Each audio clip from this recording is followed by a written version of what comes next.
दोस्तों, आज हम आपको कोऑर्डिनेट ज्योमेट्री पढ़ाने जा रहे हैं।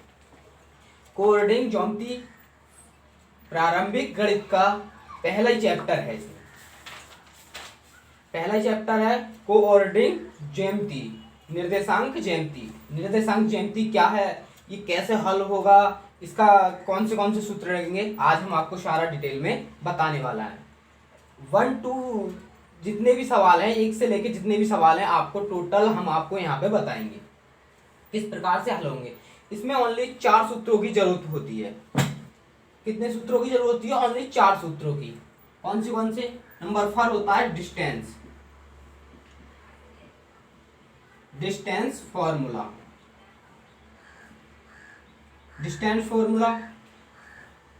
नंबर 2 होता है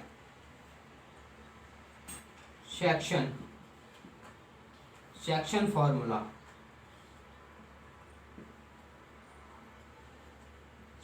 फॉर्मूला। नंबर 3 होता है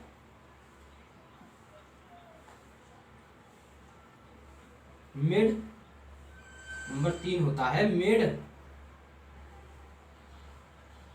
पॉइंट।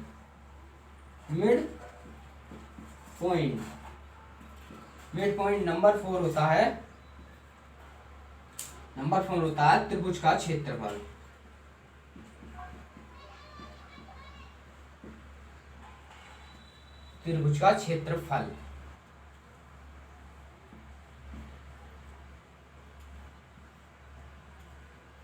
तो आपको पूरे निर्देशांक ज्योमेट्री में ये 4 सूत्र ही पढ़ने को मिलेंगे। इन 4 ही सूत्रों से पूरी निर्देशांक ज्योमेट्री को आप हल कर सकते हैं। तो इन 4 सूत्रों में से नंबर 1 लेते हैं डिस्टेंस फार्मूला क्या होता है, डिस्टेंस फार्मूला का सूत्र क्या है, कैसे सवाल होगा उससे, वो हम आपको पूरी डिटेल के साथ बताते हैं। नंबर 1 आता है डिस्टेंस फार्मूला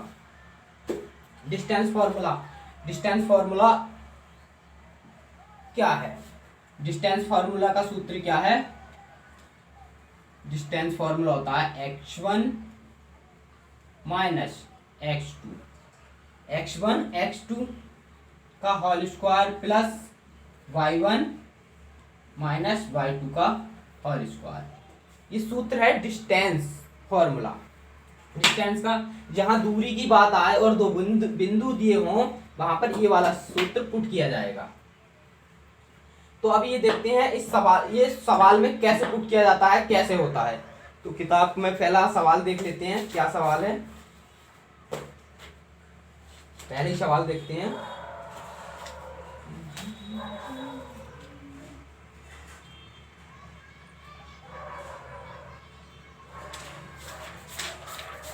प्रश्नावली का सवाल कराते हैं। प्रश्नावली के सवाल, पहले सवाल है क्या है, बिंदु -4 -3 और -1 -2 के बीच की दूरी ज्ञात करो। इस सवाल में कह रहा है एक बिंदु ये दिया है, एक बिंदु ये दिया है, इसके बीच की दूरी ज्ञात करना है। बीच की दूरी का ये सूत्र है डिस्टेंस का सूत्र ये है। ये सूत्र इसमें पुट करके हमें आंसर लाना है। तो इसको कैसे पुट करते हैं, x1 का मान क्या है, y1 का मान क्या है, x2 का मान क्या है और y2 का मान क्या है, वो हम बड़ी आसानी से आपको लिखाना बताते हैं। पहला देखते हैं, यह है x1। सॉल्व, पहले 2 बिंदु ले लेते हैं जो बिंदु दिए -4 -3 और क्या दिया है -1 इंटू -2 2 दिया है। अब देखते हैं x1 का मान क्या है, ये होगा x1 y1 x2 और y2। बड़ा ही इजी है इसका मान निकालना। ये एक बिंदु दिया है तो ये x1 है, ये y1 है। पहले 1 आएगा फिर 2 ये x2 होगा y2, पहले x आएगा फिर y आएगा, x1 y1 x2 y2। इस प्रकार से निकाल लेते हैं। अगर नहीं समझ में आता है इसमें तो एक अलग प्रकार से अलग निकाल के रख लेते हैं। x1 का मान कितना है, -4, y1 का मान कितना है, -3, x2 का मान कितना है, माइनस का 1। x2 y2 का मान कितना है, y2 का मान है माइनस के 2। ये निकल आया अलग। x1 का मान 4 आ गया, y1 का -3 आ गया, x2 का -1 आ गया, y2 का -2 आ गया। सभी माइनस में है। इस प्रकार से निकाल लेते हैं। अगर इस प्रकार से नहीं निकालते हैं तो ये यही याद रखते हैं,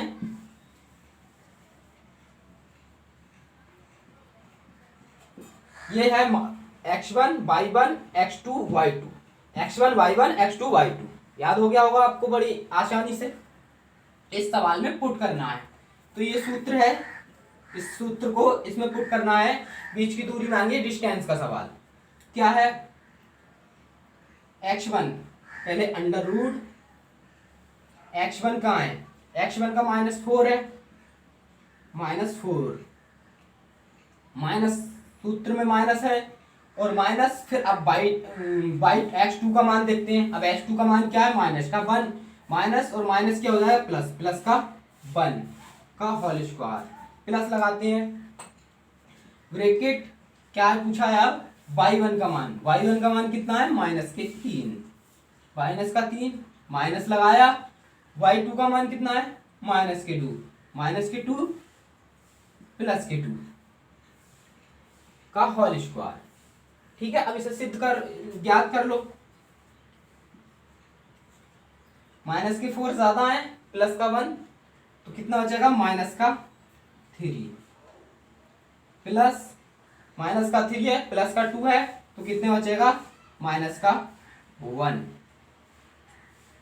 माइनस का 1।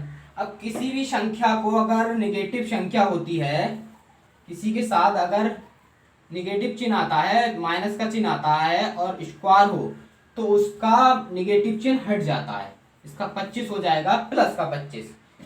इसी प्रकार से इसमें चिन्ह हट जाता है, प्लस माइनस का प्लस में चेंज हो जाता है।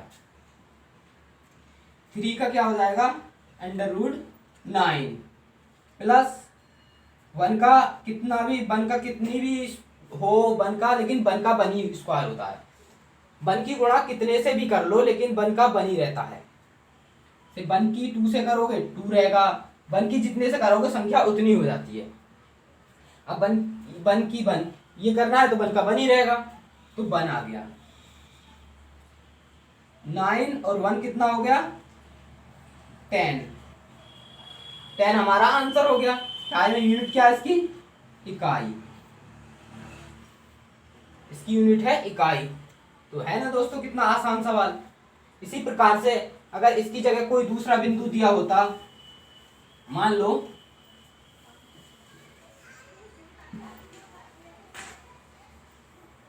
यहां बिंदु दिया हो 5, 3, 2, 1, इस प्रकार से बिंदु दिया हो, तो हमें क्या करना है, निकालना। x1 ये है और y1 ये है, x2 ये है और y2 ये है। सूत्र पुट कर देते हैं इसमें। अंडर रूट लगाया, x1 का मान कितना है 5, माइनस x2 का मान कितना है 2 का होल स्क्वायर, प्लस y1 का मान कितना है, y1 का मान है 3,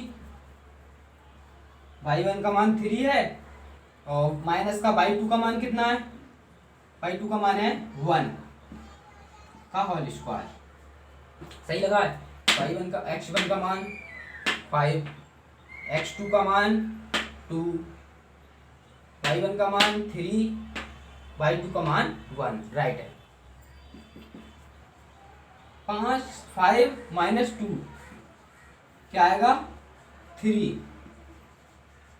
प्लस 3 माइनस 1 क्या आएगा 2।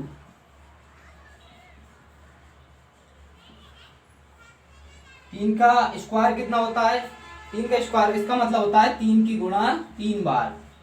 अगर यहाँ 3 होता तो इसका मतलब होता 3 की गुणा 3 बार। 4 होता तो 4 की गुणा, जितनी संख्या होती है उसकी गुणा उतनी ही बार होती है। जैसे ये दी होती है 2 की स्क्वायर 2, 2 की घात 2 है तो 4 को 2 बार लिखोगे, 4 चौक 16। इसी प्रकार से अगर 4 की घात 10 भी होती है तो 4 को 10 बार लिख देते हैं।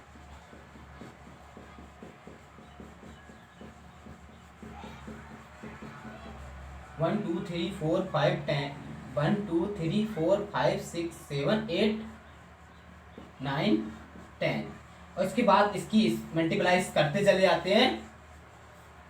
तो इसमें है 2 का स्क्वायर, तो 3 तियां कितने होते हैं 9 प्लस 2 दूनी 4, 2 की गुणा 2 बार, 2 दूनी 4 बराबर अंडर रूट 9 और 4 कितने होते हैं 13। यूनिट किसकी?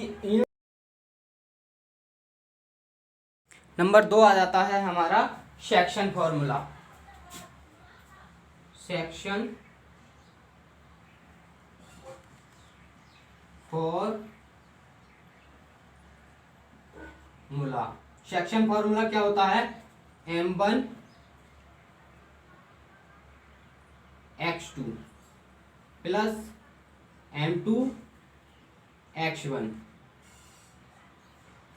m1 plus m2 into m1 y1/2 plus m2 y1, m1 plus m2, m1 plus m2 ये होता है। इस याद करने की बहुत अच्छी शॉर्ट ट्रिक है इसकी।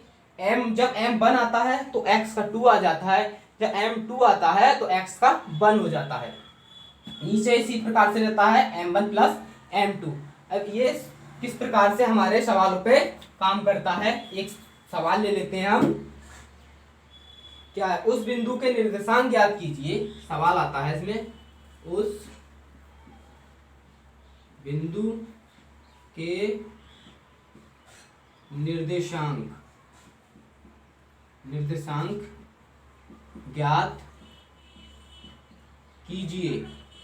किस बिंदु के निर्देशांक ज्ञात कीजिए? अब वो बिंदु होंगे, यहाँ पे बिंदु है 3,4 तथा और क्या है 1,2 1,2 को मिलाने वाली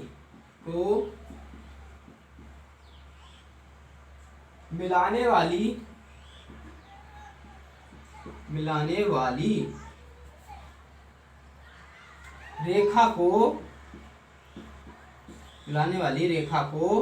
2:3 में ज्ञात कीजिए। 2:3 में है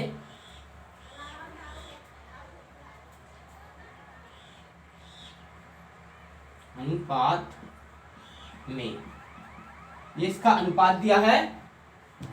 तो अभी हमने आपको पढ़ाया था distance formula, same to same जैसे डिस्टेंस फॉर्मूला में ये हल किया था उसी प्रकार से ये हमारा सेक्शन है, विभाजन सूत्र है। इसे कैसे करते हैं? सवाल को लिख लेते हैं सॉल्व। इसमें क्या बिंदु दिए? एक बिंदु, दो बिंदु लिख लेते हैं पहले 3 4 1,2।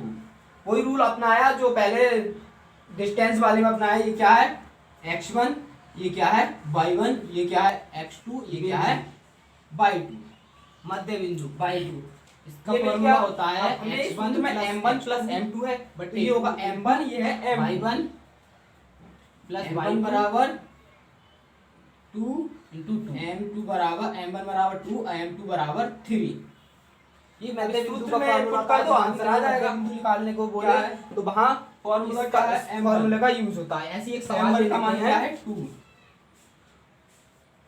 यदि सरल रेखा AC, अब क्या पूछा x2, यदि x2 का मान क्या है 1, सरल 1 रेखा प्लस AC, m2 का मान पूछा, m2 का मान है 3 निर्देशांक, फिर x1 का मान क्या है 3 इंटू 3 निर्देशांक, बटे में क्या है m1 plus m2, 2 plus 3, 2 plus 3 into क्रमशः ले लो अपनी मर्जी से 3,4 इंटू क्या दिया m1, m1 का मान क्या है 2 है इंटू y2, ये है y2, y2 का मान कितना है 2। इसी प्रकार से प्लस m2 का मान कितना है 3, निर्देशांक ज्ञात कीजिए। y1 का मान कितना है, तो b का y1 का मान ये है हमारा 4, b का निर्देशांक m1 plus m2, m1 plus m2, m1 का मान 2 और प्लस 3। ब्रैकेट पूरे का लगता है, ये नहीं कि इस प्रकार का सवाल आता है तो इस तरह रेखा AC के निर्देशांक की का लगता है, ये A का है ये C का है, तो B का निर्देशांक ज्ञात कीजिए। ठीक है, अब इसमें क्या है, ये है एक रेखा है, ये A है 2 और ये 2 कम 2 C हो गया, प्लस क्या है 3 इंटू 3 9 AB बटे C 5, तो हमें A का निर्देशांक क्या दिया है 2 इंटू 2 4, 3 का कितना दिया है 2,1, हमें निर्देशांक क्या B का ज्ञात करना है, तो कैसे B का निर्देशांक ज्ञात करेंगे, इसी प्रकार से फॉर्मूला लगाते हैं और x1 प्लस x2 वाला पहले 11 जो बिंदु दिए हैं वो बिंदु निकालते हैं, मध्य बिंदु कौन से दिए हैं 3 4,4 16 बटे 5 2,1 हमारा आंसर है x1 y1 11 बटे 5 और 16 बटे 5। अगर इसमें यही यहाँ पे 20 होता तो 5 20 कर देते हैं सवाल को, यहाँ पे अगर मान लो 25 होता का मान कितना है 5 30 55 5 कट जाता, x2 का मान यहाँ पे कट नहीं रहा है तो इसका आंसर यहीं छोड़ देते हैं, यहीं रहेगा इसका आंसर। अगर और भी काटना चाहो तो मान कितना आ जाएगा 5 की 11 से कर दो मल्टीप्लाई और 5 का मान 16 से मल्टीप्लाई कर दो 1 तो आंसर आएगा, लेकिन बटे एग्जैक्ट आंसर यही होगा। कितना आता है और आगे बढ़ा सकते हैं, लेकिन एग्जैक्ट आंसर यही किताब में दिया होगा आपको 11 बटे 5 और 16 बटे 5। अब आते हैं नंबर 3। नंबर 3 क्या है मिड पॉइंट। मिड पॉइंट क्या है माध्य बिंदु के निर्देशांक क्या हुए क्या है 5 अपॉन माध्य बिंदु को लिखते हैं हम, नंबर 3 आता है माध्य अपॉन 2, ये बी के निर्देशांक हो गए। इसी प्रकार से अगर यहाँ संख्या कोई और होती या इस प्रकार से कह सकता था ए के और बी के निर्देशांक दिए होते सी का पूछ लेता, या फिर बी के और सी के निर्देशांक दिए होते ए के पूछ लिया जाता, तो इसी प्रकार से मध्य बिंदु को ज्ञात किया जाता है। अब नंबर 4 आता है हमारा त्रिभुज का क्षेत्रफल। अब बताते हैं हम आपको त्रिभुज का क्षेत्रफल क्या होता है। नंबर 4 आता है त्रिभुज का क्षेत्रफल। त्रिभुज का क्षेत्रफल बंद कर लीजिए।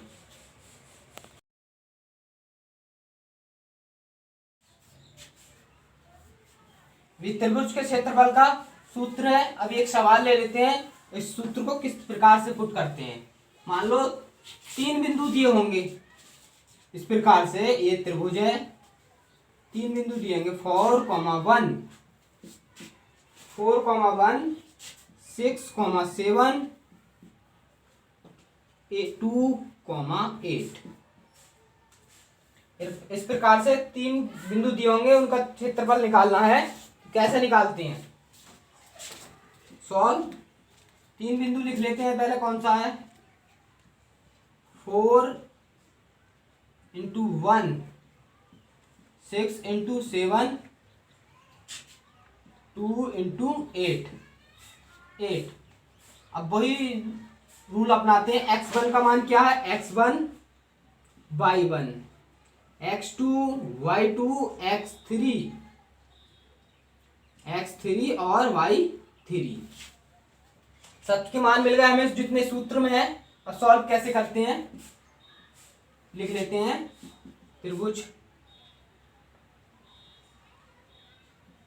त्रिभुज का क्षेत्रफल बराबर 1/2।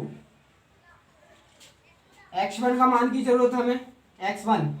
x1 का मान कितना है 4 ब्रैकेट y2 का मान है 7 माइनस y3 का मान 8। नीचे करूं थोड़ी, इधर आएगा ना, आ नहीं पाएगा। त्रिभुज का क्षेत्रफल 1/2 ब्रैकेट x1 का मान क्या है 4 x1 का मान क्या है 4 इंटू y2 का मान कितना है 7 माइनस y3 का मान कितना है 8 प्लस x2 का मान क्या है 6 y3 का मान कितना है 8 माइनस y1 का मान कितना है 1 प्लस x3 का मान कितना है 8 8 y1 का मान कितना है 1 माइनस y2 का मान कितना है y2 का मान है 7। ऐसे सॉल्व कर लेते हैं 1/2 4 माइनस का 1 plus 6 7 plus 8 minus 6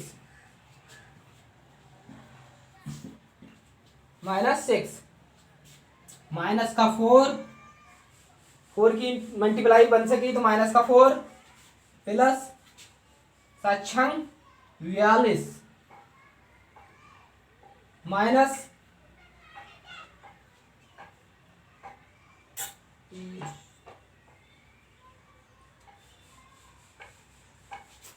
sorry x3 का मान जो है 2 आएगा x3 का मान 2 आएगा 8 कहां से हो गया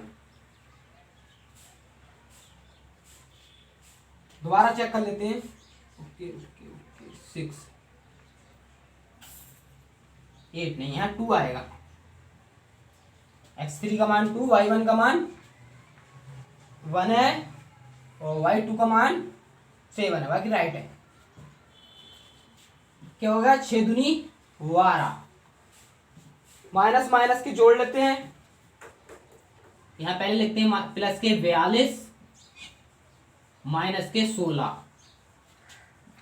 बचे कितने 16 में से 42 में से 16 गए कितने बचे 26 20 और 6 देख लेते हैं इधर 42 16 12 6 3 3 2 26 कितने बचे 26 यही हमारा त्रिभुज का क्षेत्रफल होता है। एक सवाल हम आप बुक से ले लेते हैं अपनी